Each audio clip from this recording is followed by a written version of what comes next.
Panginoon? Pwede ba palakpakan natin ang Panginoon sa mga ganito?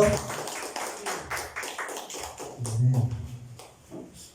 Ngayon po ay huling linggo na ng taon. Kaya tayo po ay masaya na nagkakatipon. Bagamat medyo malungkot po ang panahon. Sana po mas mangibabaw yung ating kagalakan sa Panginoon. Amen. Palakpakan natin muli ang Panginoon sa umaga ito. Ayan. Purihin ng Panginoon dahil siya po ay may inihanda para sa atin sa umagang ito. Tanungin mo yung katabi mo, handa ka na ba? Amen. Handa po natin ang ating sarili sa pagtanggap sa salita ng Panginoon. Ang ating pong babasahin ay nasa Book of Jude, chapter 1, verse 20 to 23. Jude 1, 20 to 23. Nasa bandang dulo po yan ng New Testament. Yan. Bihira kasi magamit tong book na to. Jude 1, 20 to 23. Before Revelation. Yan, bago mag-Revelation. But you, dear friends, by building yourselves up in your most holy faith and praying in the Holy Spirit, keep yourselves in God's love as you wait for the mercy of our Lord Jesus Christ to bring you to eternal life.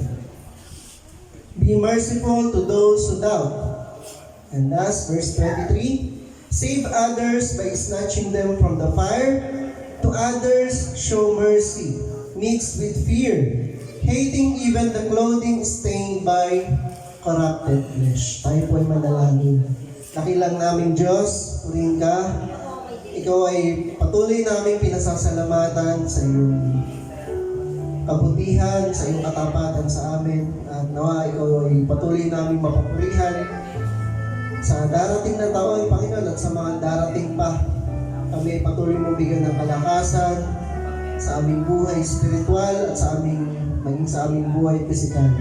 Salamat po, Diyos, at pagpalay mong bawat isa na makikinig at susunod at talima sa iyong salita. Ito po aming dalangin sa pangalan ni Jesus. Amen. Palakpakan natin muli ang Panginoon. As the year ends, it is important to assert. Ano po ibig sabihin ng assert? To make sure. Ayan, parang siguraduhin mo. To assert your personal relationship to God. Ayan. So bago matapos daw po ang taon, magkakaroon tayo ng konting pag-evaluate sa ating sarili, sa ating personal na relasyon sa Panginoon. Will you stay in Him or will you leave Him just like the others? Ikaw ba ay mananatili sa Panginoon? O siya ba ay iyong iiwanan katulad ng iba? Just like the others who have fallen away from Him. So marami po ang tumatalikod sa Panginoon. God loves us all and He showed it by sacrificing His one and only Son, Jesus Christ, for us. As the famous verse says, in John 3:16, alam po natin lahat. As we accepted Jesus Christ as our Lord and Savior, we receive God's love and we need to stay in God's love. So hindi puro natatapos. Kailangan nating manatili sa pag-ibig ng Panginoon. Yes, we must stay in God's love. Sabihin mo nga, stay in God's love. Stay in God's love. Because we may fall back to our old sinful life again. Hindi po nawawala yung threat na ikaw ay bumalik sa iyong dating pamumuhay. And the Bible says there is no more sacrifice left for those who deliberately keep on sinning after receiving Jesus. God's love cannot be abused as a license to live a sinful life. Kagaya po ng pinag-aralan po natin last time, na hindi ito maaaring gamitin lisensya para ikaw ay patuloy na magkasala. Ay sasabihin mo, mahal naman ako ng Diyos. Diba? So kahit tayo, hindi tayo papayag na abusuin ng ating kabutihan. Diba? Pagka inaabuso ka na, medyo dumidistansya ka. Diba? Tama po. So ang pag-ibig ng Panginoon, ito yung klase ng pag-ibig na hindi po maaaring abusuhin. Okay? Sa halip ay mas dapat kang magbigay ng iyong lubos na pagtalima sa Panginoon. Amen? Pag alam mo mahal na mahal ka ng isang tao, kung ikaw yung tipo na mapagsamantala, di ba? Mag-take advantage ka. Mahal naman ako nito eh. Hindi mo namamalayan, unti-unti nawawala yung pagmamahal niya sa'yo. Bakit? Kasi nag-take advantage kayo ng puso. So lumalayo. Okay? Nagkakaroon po ng paglayo. Yung tinatawag na fall back, bumabalik ka sa iyong dating sarili. Hindi mo namamalayan na nawawala pala ang iyong relasyon sa Panginoon. Kaya mahalaga po that we stay in God's love. Amen? So hindi lang po yung ating physical na katawan ang dapat nating ihanda sa darating na taon. Alam naman natin, every year, uso po yung New Year's resolution. Diba? Hanggang sa taon na ito, darating, magbabago na ako, magpapakabait na ako, hindi na ako kakain ng marami, diba? Magbabawas na ako ng kanin. Ay, joke lang pala. Diba? So, we are more concerned to our physical body than to our spiritual body. Amen? So, mahalaga, bigyan din po natin ng kahandaan ng ating spiritual na buhay sa darating na taon. God saved us to set us free from sin and not to be free to sin. This is Satan's lie. It's just okay to sin. Okay lang yan. You're just a human being. Everybody sins. Di ba? Yan yung mga kasinungalingan ng kaaway. You're still in the flesh. Kasi nasa naman ka pa eh. Di ba? Yan yung mga excuses natin. Kasi pinanghinaan ako eh. Tama po. Nararanasan po natin yan. This is Satan's lie. Kaya tandaan natin, walang ibang gagawin ng kaaway, kundi magnakaw, pumatay at mangwasak. Hindi ganyan dadalhin sa kabutihan, laging sa kasamaan. At isa pa, na kasinungalingan ng kaaway, God loves you anyway. Mahal ka pa rin naman ng Diyos. So you continue to sin in your life. Isa pa, you are saved anyway, no matter what. Do not fall for this lie of the devil. The Bible is clear that anyone who continues to sin is bound to destruction. Hebrews 10:26-27. If we deliberately keep on sinning after we have received the knowledge of the truth, no sacrifice for sin is left. Malinaw po yung sinasabi. But only a fearful expectation of judgment and of raging fire that will consume the enemies of God. Ituturing kang kaaway ng Panginoon kung ikaw ay patuloy na nagkakasala. God hates those who deliberately lives a sinful life even after they receive the gospel of salvation. Mamaya mas aralin po natin ito. Totoo ba na ikaw ay nanampalataya sa Panginoon? God is a God of love, but don't forget that He is also a God of justice. Sabi niyo, justice. Siya ay Diyos ng katarungan. Amen? And we shall give account for everything that we have done here on earth. Hindi po natin yun matatakasan. Na darating po yung araw, ipagsusulit natin lahat ng bagay na ginawa natin dito sa mundo. So how to stay in God's love? Pastor, pwede ba yon? Na we stay in God's love? Pwede po. Ito, basahin natin. Number 1, build up your faith and pray. Ito po, hindi po ito galing sa akin. Galing ito sa salita ng Panginoon. Sabi doon sa verse 20, But you, dear friends, by building yourselves up in your most holy faith and praying in the Holy Spirit. To stay in God's love, we must build up our faith. Patatagin natin yung ating pananampalataya at tayo ay manalangin sa tulong ng banal na Espiritu. So how do we build up our faith? Unahin natin yung faith. Romans 10:17. Alam natin ito. Consequently, faith comes from hearing the message, and the message is heard through the word about Christ. Sa ibang salin, faith comes from hearing and hearing, di ba? So faith does not come instantly. Faith comes from hearing the word of God. Our faith must be founded on the word of God. Amen? Yung ating daw pananampalataya dapat ay nakapundasyon sa salita ng Panginoon. Not on our emotions. Sabi nyo nga, emotions. Or superstitions, yung mga pamahiin. Diba? Baka Christian ka na, naniniwala ka pa sa Ouija, yung mga bagwa, mga pampaswerte, Buddha, yan yung palaka na may barya, ngayong bagong taon, dapat marami tayong prutas, dapat kumpleto. Alam nyo, walang ibang sinuswerte pag nakumpleto mo yung prutas, kundi yung tindero. Siya ang swerte. Di ba? Kasi nabentahan ka niya. Ikaw, pinangutang mo pa para makumpleto mo lang yung mga prutas. Di ba? So, dapat hindi na po tayo bumabase yung pananampalataya natin sa mga superstitions or man-made philosophies or set of beliefs or anything else other than the Word of God. God's Word must be the ultimate source of our faith. Amen?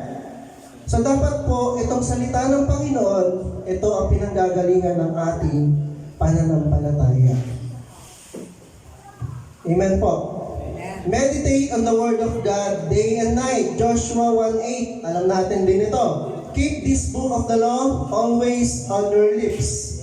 Meditate on it day and night, so that you may be careful to do everything written in it. Then you will be prosperous and successful. Basta yun lang yung gusto kong part, yung dulo. You will be prosperous and successful. Kapatid, promise na yun. Dapat masatisfy mo yung condition. Ano yung condition? That you will meditate on the Word of God, on the book of the law, day and night. Kasi kapag pinagnilay-nilayan mo ito, inaral mo, isinapuso mo, isinabuhay mo, doon dumarating yung prosperous and successful life. Amen? Doon ka nagiging masagana at matagumpay. Again, not just on material things, but also on the spiritual things. Nagkakaroon ka ng godly wisdom. Amen? Hindi ka basta naloloko ng kahit na sino. There is no substitute for the Bible. We cannot put any other book to be at the same level or of higher authority than the book of God. This is the Word of God, the Holy Bible. Amen? Wala kang pwedeng ipantay dito. Kasi ito po ang ultimate source of our faith, the Word of God. That is why it is being used in the court when someone gives testimony or swearing an oath. Diba? Pagka pasusumpain, hawak ka dito. Manumpa ka. Kasi ito po ay kinikilala na mataas na authority. Psalm 119 verse 105, Thy word is a lamp unto my feet and the light unto my path. Nawa ito po yung maging liwanag tanglaw sa ating daraanan sa darating na taon. Amen? Huwag na po tayo maniwala kay Madam Auring. Buhay pa ba yun? Wala na eh. Iba na uso ngayon si Rudy Baldwin. Ayan, meron pang book si Nostradamus eh. Di ba? Hanggang ngayon, marami pa naniniwala doon. Huwag po, ito po ang ating paniwalaan. Kasi ito po, hindi sasablay. Amen? Huwag tayong manangan sa salita lang po ng kapwa nating tao, kundi ng salita ng Panginoon. Pangalawa, how to strengthen our faith or to build up our faith. Put God's Word into practice. Sabi niyo nga, put God's Word into practice. Ayan. Ito po yung importante, no? Matthew 7:24-27. Therefore, everyone who hears these words of mine and puts them into practice is likewise a man who built his house on the rock. The rain came down, the streams rose, and the winds blew and beat against that house. Yet it did not fall, because it had its foundation on the rock. Sabi natin kanina, yung foundation natin dapat, ito yung salita ng Panginoon. Ito po yung bato. Matibay na pundasyon. Kaya pag ito lang ang ating pundasyon, yung salita ng Panginoon, at hindi lang yon, you put it into practice. Diba? Sabi, parang ka nagtayo ng bahay sa ibabaw ng bato. Kahit dumating yung unos, yung malakas na hangin, malakas na ulan, malakas na bagyo, hindi ka matitinag. Tuloy natin, verse 26. But everyone who hears these words of mine and does not put them into practice is like a foolish man who built his house on sand. The rain came down, the streams rose, and the winds blew and beat against that house, and it fell with a great crash. Ano ang pagkakaparehas nila? Parehas sila nakapakinig. Pero bakit yung isa mas matibay? Kasi yung isa, they put it into practice. Yung isa wala. Pasok sa kanan, labas sa kaliwa. Ganun lang. Diba dati ganun tayo? Punta tayo ng simbahan. Magsa-sign of the cross. Ayan, tapos makikinig. Okay, so pipiliin lang natin yung gusto nating pakinggan. Diba? Yun lang yung sasabuhay natin. Yung iba nga, hindi pa. Diba?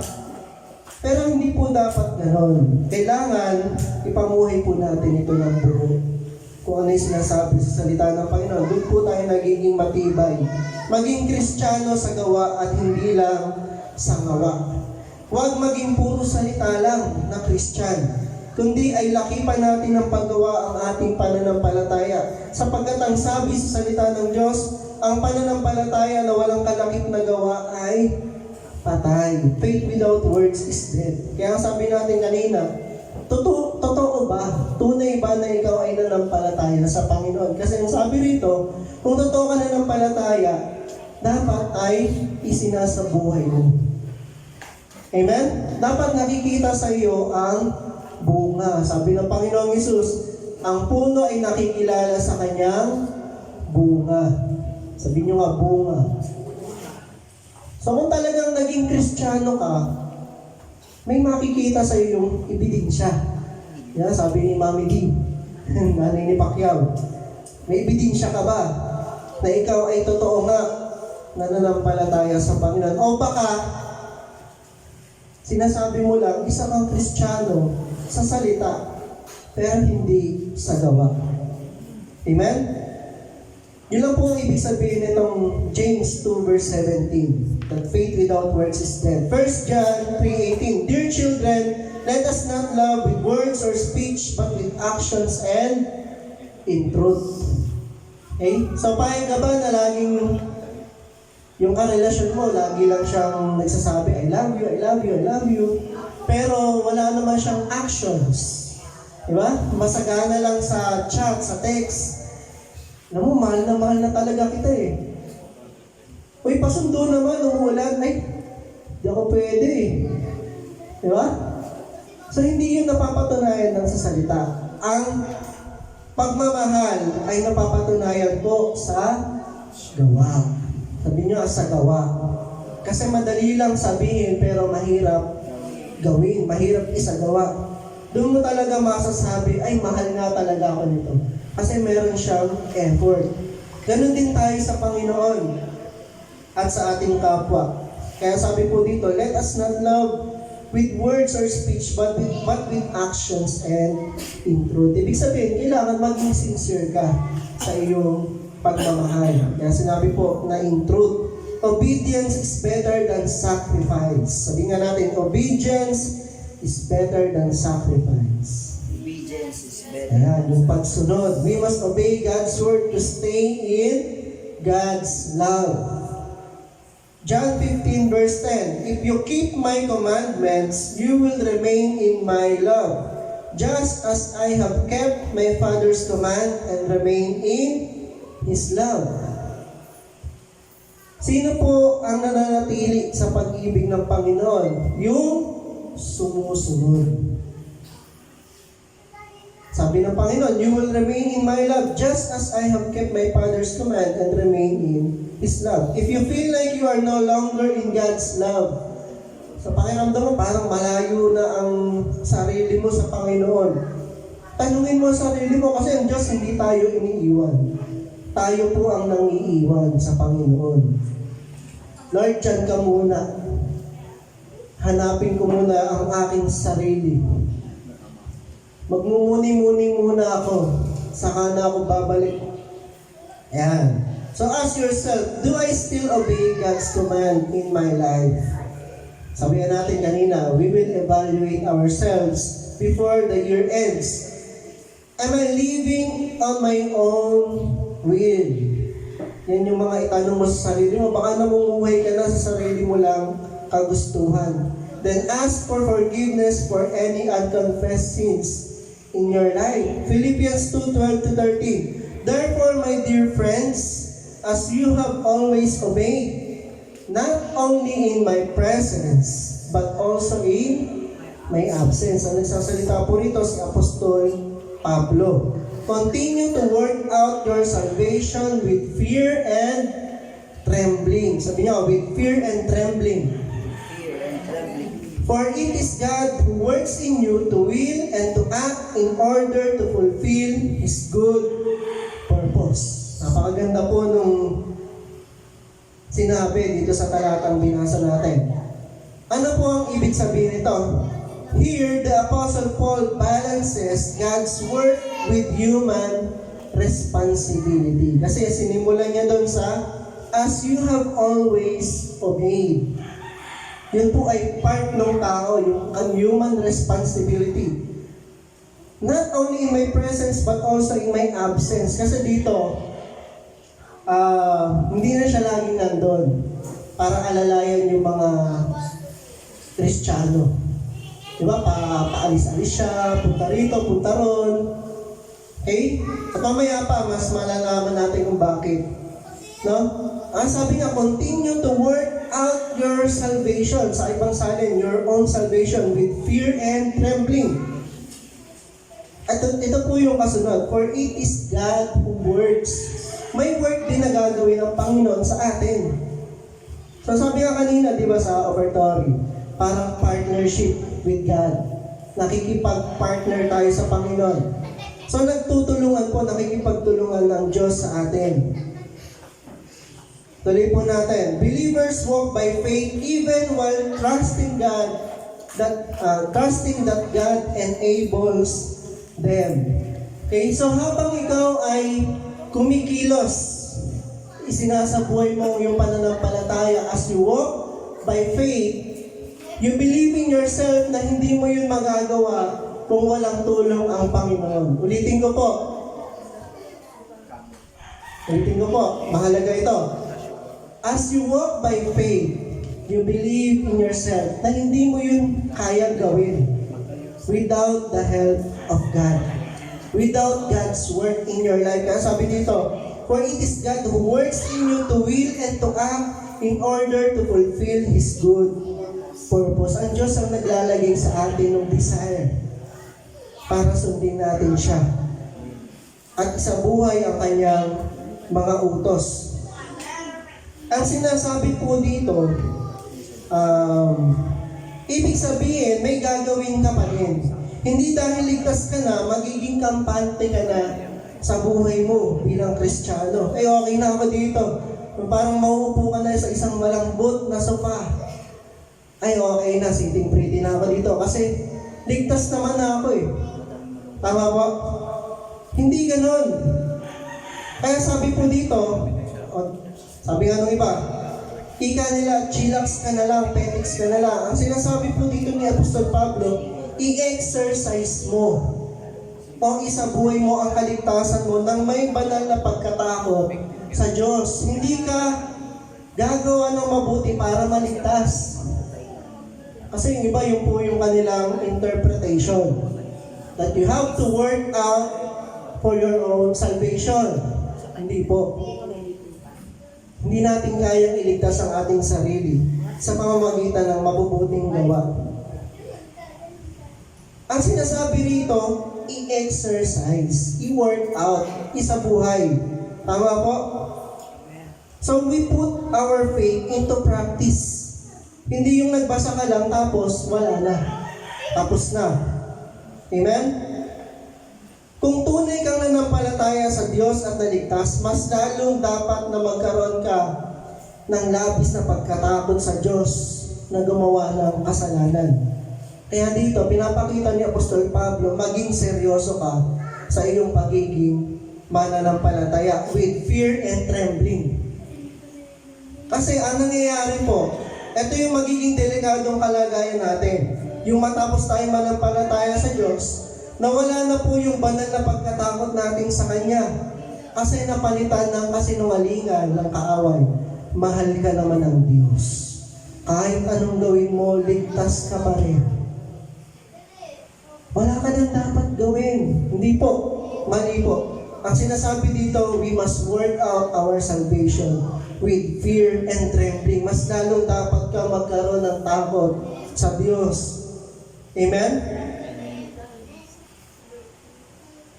Ito po yung delikadong kalagayan natin. Yung nawalan tayo ng takot sa Diyos matapos nating manampalataya. So lilinawin ko lang po, hindi tayo gumagawa ng mabuti para tayo ay maligtas. Dahil walang dami ng kabutihan ang pwedeng ipambayad sa ating mga kasalanan para sa ating kaligtasan. Amen? How obedient can you be? How obedient is being obedient to attain salvation? Hindi po yun ang ating sinasabi na kailangan para maligtas ka, maging masunurin ka sa Diyos. Hindi po. After mo maligtas, mas lalong dapat kang sumunod sa Panginoon. Magkaroon ka ng banal na pagkatakot. Kasi yung ibang Christian, nawawalan na ng takot. Di ba? Iniisip nila nagkaroon pa sila ng lisensya para gumawa ng kasalanan. Eh kasi, ligtas na ako. Yan yung kasinungalingan na nilagay sa atin ng kaaway. Kaya tayo gumagawa ng kabutihan ay dahil ang Diyos ang kumikilos sa atin upang tayo ay gumawa ng mabuti. If you stay in God's love, in His presence, in your relationship with God. Kumbaga ito po ay tulungan o partnership natin sa Diyos. Kung tayo susunod, tutulungan niya tayo sa paggawa ng mabuti. Sabi nga po sa isang sikat na talata, madalas gamitin kahit ng mga secular people, yung mga worldly. Philippians 4:13, I can do all things through Christ which strengthened me. Kahit hindi born again Christian, alam yan. Ginagamit nilang, life verse. Huwag sana mangyari sa isang Kristiyano na mas may takot pa sa Diyos yung hindi mananampalataya kaysa sa Kanya. Amen? Yan po ang ibig sabihin ng work out your salvation with fear and trembling. Panatilihin natin na mayroon tayong takot sa Diyos. Kasi pag may takot tayo sa Diyos, takot tayong gumawa ng kasalanan. At takot din tayo na maging stagnant Christian. No? Na walang pagkilos, walang ginagawa sa kanyang buhay pananampalataya.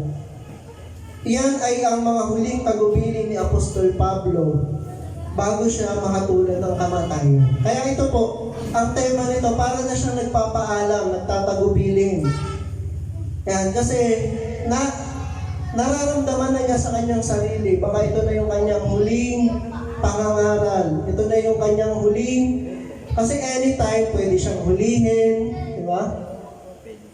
Pwede siyang dakipin. Kaya bawat pangangaral po niya, iniisip niya, baka ito na yung huli. Kaya ibibigay ko na yung pinaka-importante mensahe na dapat kong ibigay sa mga kapatid na ito. Dahil kung babasahin po natin sa verse 2, chapter 2, verse 17. Ito, yung sa Philippians, chapter 2. Tutuloy natin sa verse 17. But even if I am poured out like a drink offering in the sacrifice and service coming from your faith. I am glad and rejoice with all of you. Ito po yung senyales na siya po ay, alam niya na siya ay malapit na pumantong doon sa kahatulan. Kaya even if I'm poured out like a drink offering, para meron na siyang pahiwatig. So we must put God's word into practice. Kung nais mong tumatag, lumakas sa iyong pananampalataya, practicein mo. Hindi lang puro head knowledge. Hindi lang puro dami ng alam mong verse. Ang tanong, isinasabuhay mo ba yan? Amen? And then number 3, pray in the Holy Spirit. Ano po ibig sabihin nito? Acts 4:31. After they prayed, the place where they were meeting was shaken, and they were all filled with the Holy Spirit and spoke the word of God boldly. Pansinin natin, ano po yung na-shaken? Yung place. Amen? Hindi po yung tao. Meron akong napanood na sabi doon, dahil yung mga apostol daw after nung Pentecost, during Pentecost, na sila ay nag-speaking tongues, inakala ng mga tao na sila ay mga lasing. Kung mga lasing ba yan? Ang aga-aga pa, mga lasing na. Kaya itong isang church na ito, dapat pala magmukha tayong lasing. Kasi yung mga apostol na pagkamalang lasing eh.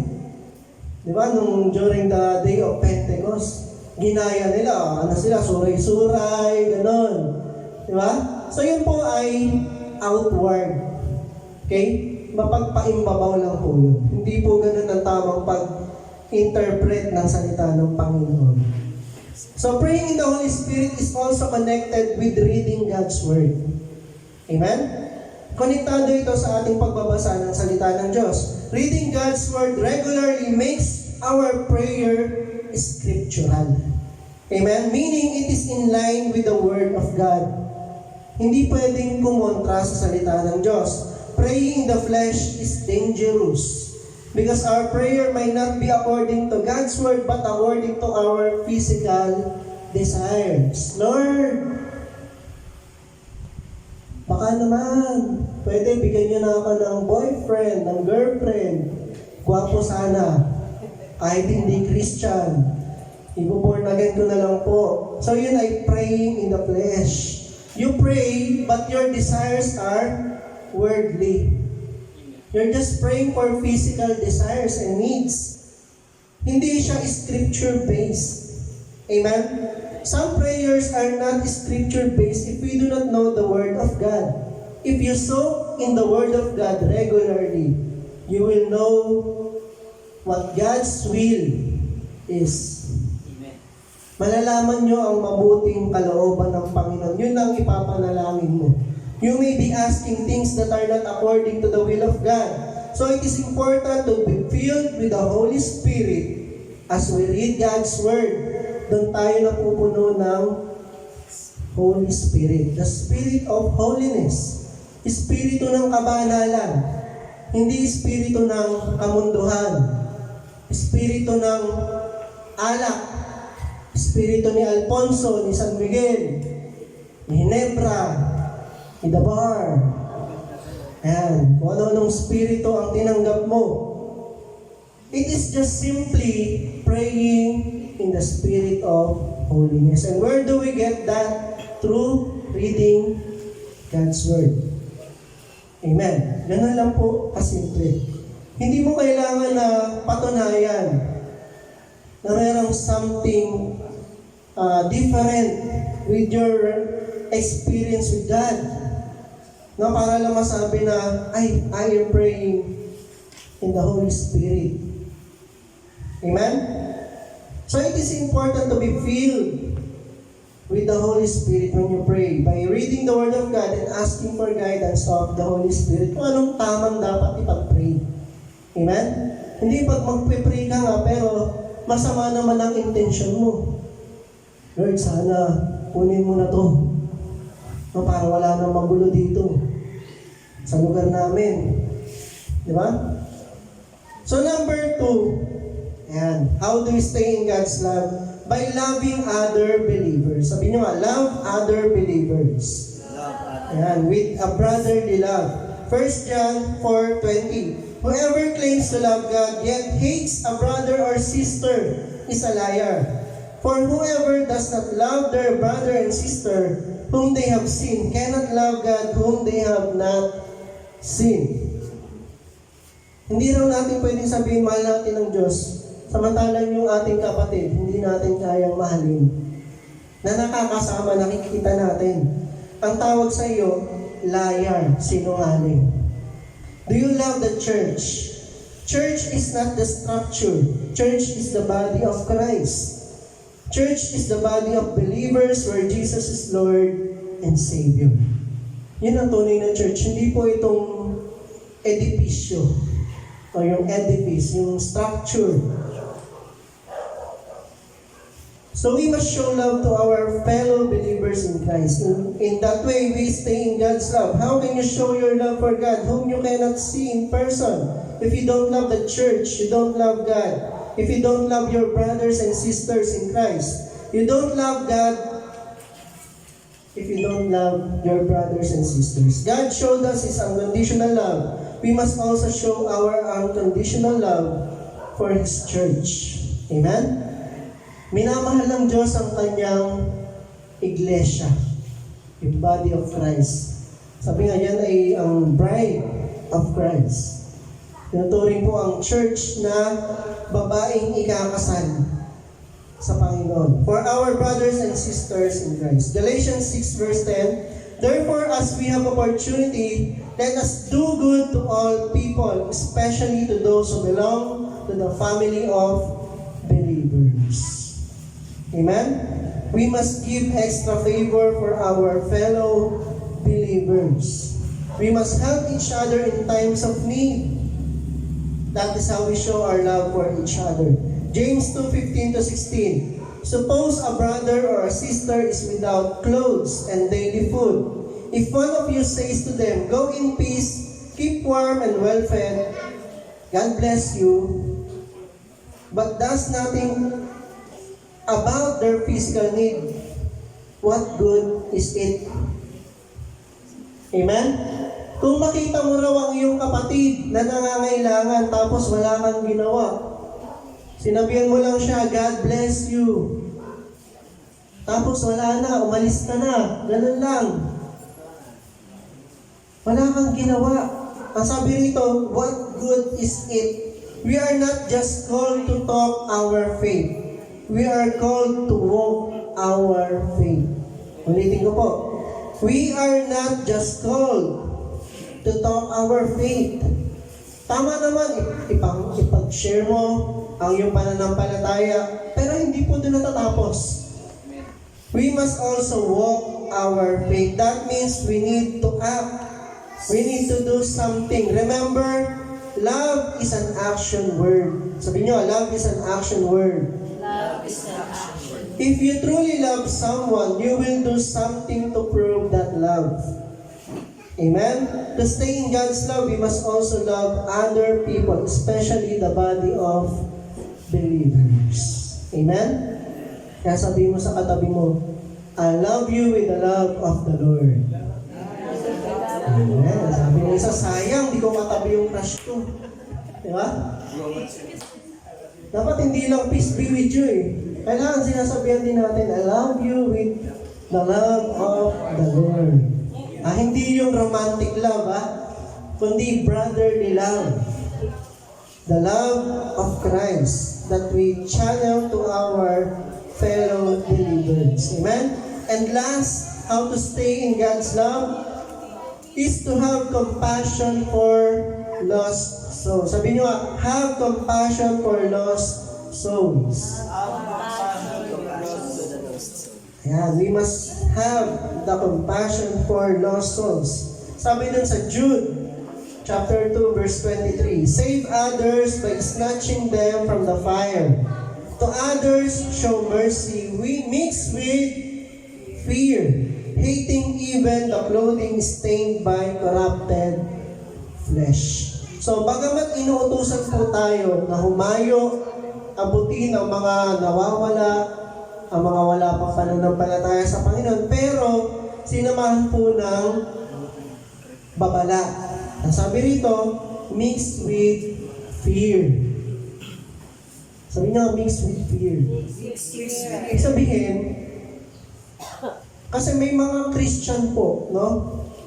Kasi sabi niya, kaya sumasama ko rito sa mga tropang mga lasenggero, syempre, para mawin ko sila.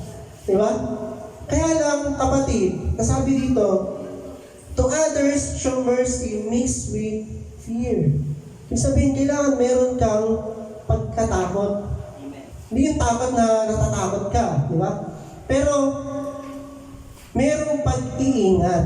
Yan po ang ibig sabihin. Na pwede ka naman makisama pero hindi ka nakikisama.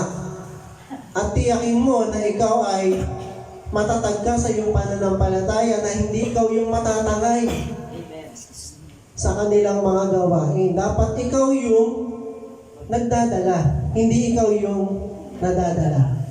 Kaya ang sabi dito, to others show mercy mixed with fear, hating even the clothing stained by corrupted flesh. Kaya huwag mong sabihin sa pastor mo, pastor kasi, wini-win ko sila. Talaga ba? Baka ikaw ang nawiwin. No? Nakakahiya po sa Panginoon. Di ba? Na ikaw yung nadadala ng unbeliever sa kanilang mga maling gawain. Imbes na ikaw yung nagdadala sa kanila sa tamang gawain sa Panginoon.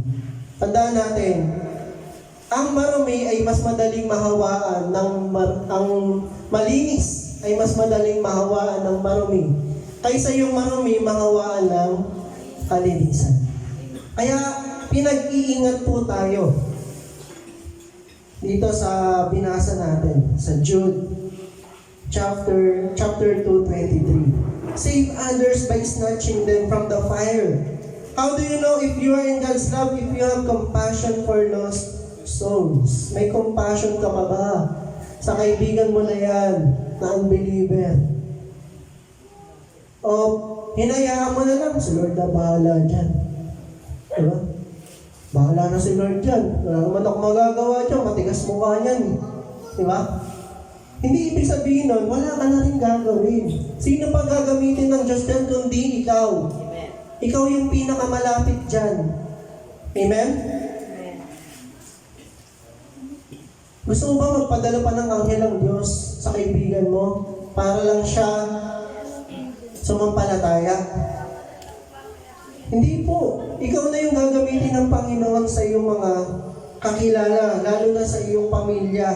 So alam natin na tayo ay nananatili sa Panginoon kung meron din pa rin tayong natitirang compassion para sa mga wala pa sa Panginoon. God save us for a wonderful reason, that is to help save others. We must snatch them from the enemy's hand without prejudice or discrimination. Amen? Ano na yan eh. Grabe na yan eh. Hindi na siguro maliligtas yan. Diba? That means we will exert an effort for the unbelievers. Hindi naman iuutos ng Panginoon sa The Great Commission. Ano yon? Matthew 28 verse 19 to 20. Go ye therefore to all the nations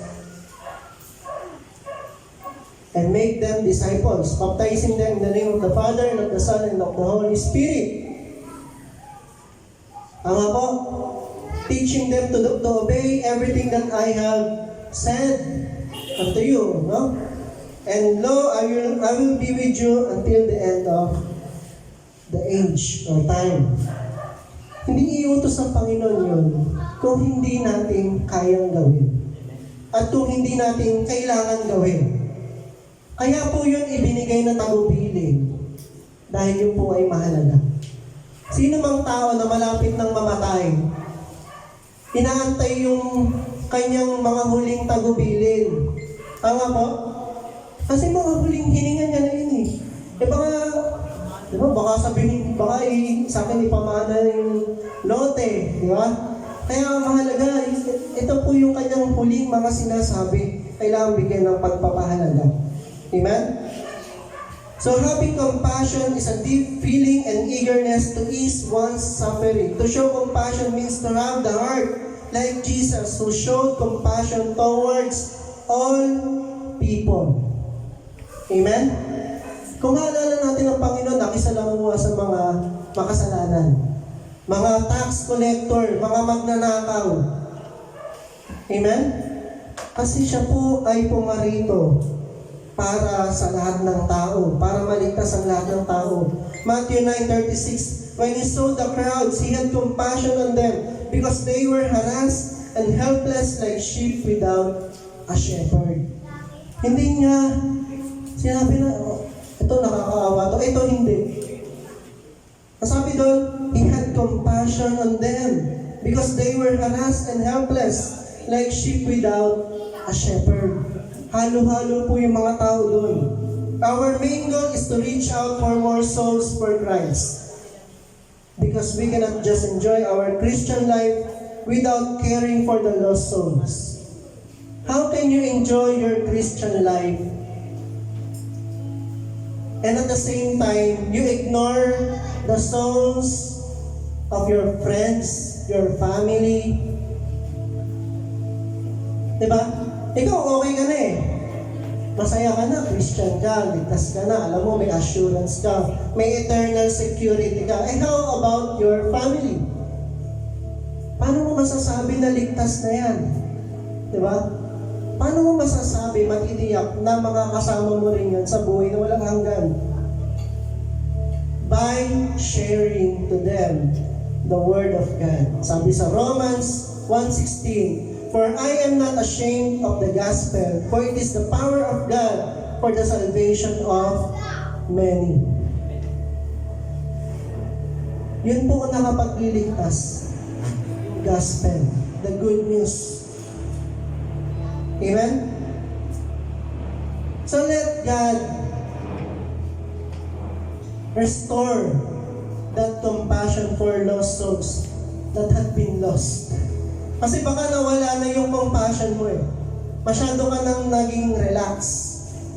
Naging comfortable in your Christian life. Na nalimutan mo na may inuutos sa atin ng Panginoon. Ay, oo nga pala.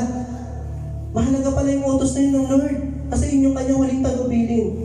Ginagawa ko ba yung the Great Commission sa buhay ko? O baka nagiging consummation ka pa ng Lord. Nagiging pasaway ka pa. Imbes na gawin mo yung kanyang the Great Commission. Again, our main goal is to reach out for more souls for Christ.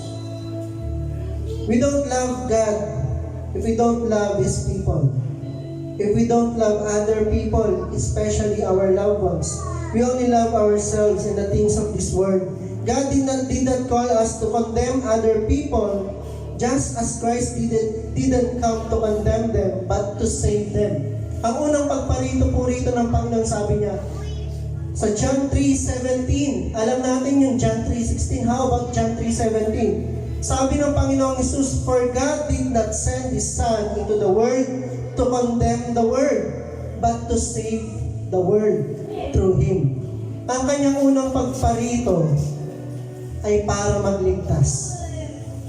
Pero yung kanyang pangalawang pagparito, yun po yung judgment. Sabihin nyo nga, judgment. Na dapat nating paghandaan. Amen? Jesus came here on earth, was born in human flesh. That's why we celebrate Christmas. To save everyone who will put their trust in Him. God is not pleased or glorified when someone dies because of his wickedness. Definitely, He is not pleased when someone shall be cast into hell for eternity. Hindi siya nag-glorify, hindi siya napiplease pag merong kaluluwang napupunta sa impyerno.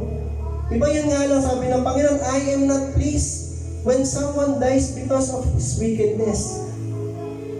Kamatayang physical pa lang yung pinag-uusapan doon. Sabi ng Panginoon, wala naman akong napapala dyan kung mamatay yung masamang tao na yan. Hindi siya nag-glorify doon.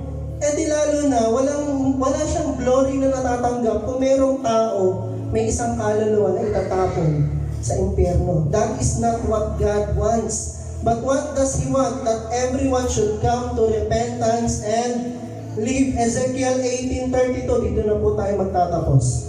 For I have no pleasure in the death of anyone, declares the Lord God. Yung God po doon, nakakaps lock. Ibig sabihin yun ay pangalan ng Diyos na si Yahweh. So turn and live. Ezekiel 33:11, say to them, as I live, declares the Lord God. Again, name of God po ito, na Yahweh. I have no pleasure in the death of the wicked, but that the wicked turn from his way and live. Turn back from your evil ways, for why will you die, O house of Israel? Napansin niyo paulit-ulit, turn back, manumbalik ka na sa Panginoon. Doon siya nabibigyan ng glory. Pag merong taong tumatalima sa Kanya, nagbabalik loob sa Kanya at nabubuhay. God is not the God of the dead, but of the living. Amen? Amen po. Wala siyang napapala sa isang taong patay. Pero ang gusto niya, tayo ay magkaroon ng buhay. Isang buhay na ganap at kasaya-saya, isang buhay na walang hanggan. 2 Peter 3:9. The Lord is not slow to fulfill His promise, as some count slowness, but is patient toward you, not wishing that any should perish, but that all should reach repentance. Amen? Pinagtsatsagaan ka ng Panginoon. Kaya nga, sabi ng mga tao, kailan ba darating ang Panginoon at magkaroon na ng paghukom? Bakit ang tagal? Kasi nais niya lahat ng tao ay magsisi at magkaroon ng kaligtasan.